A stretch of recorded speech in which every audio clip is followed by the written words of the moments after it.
this episode, Dr. Rob and Corey Davis discuss whether alcohol is really good or bad. Is it that simple? Cask Influence and Tinctures. Crazy, buddy. So of course we have the fermented foods that are fun as well. Alcohol, beer, wine. It's funny because I was going to bring a bottle of scotch for this one. I was so tempted, but I'm like, everyone could tell it's kind of sunny here and it's kind of early in the morning for a jam. I'm like, no judgment, Rob. I've been drinking scotch all morning. And it's only 8:51 a.m. here. So yeah, don't worry, buddy.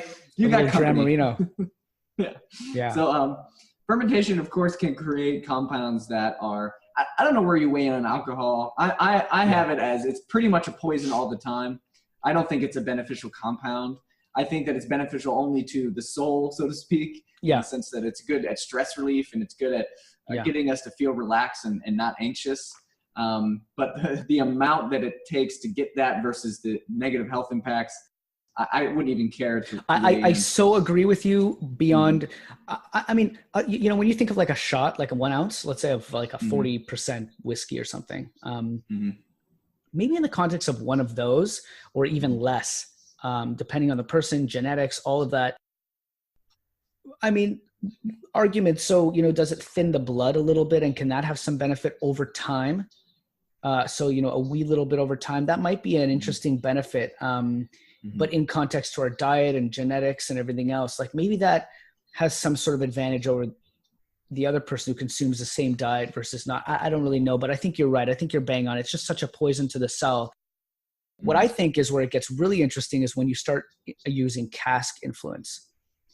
So taking something like a vodka versus a scotch, or just like that whiskey that comes out when they distill it originally is clear, just like vodka. But you take that clear solution, you put it in a cask that previously had either bourbon in it or sherry, that fortified wine in it.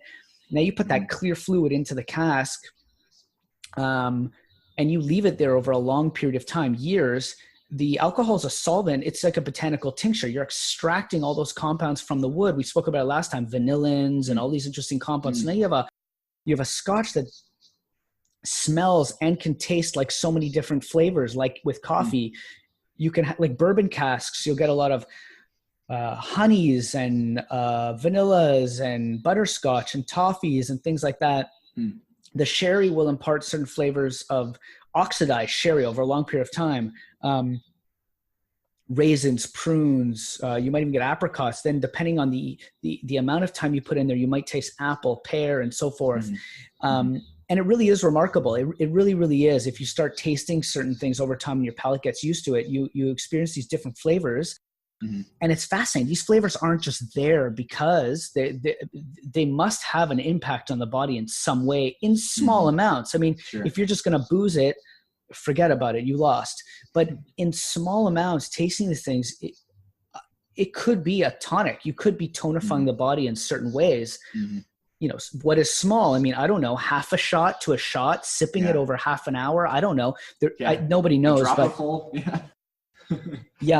I think in that case, I mean, so we know that alcohol has a bitter component. Now, I don't know if it's the alcohol itself or once you extract some of these compounds from the cask, you get this sort of bitterness. But I know with scotch, some of them can be considered as digestives. Or digestives. So, you might have it after a meal and it kind of can help, with the digestive process or, what if you're having that small little amount instead of that dessert? Maybe both are bad, but is that a benefit over time? Right. I don't know.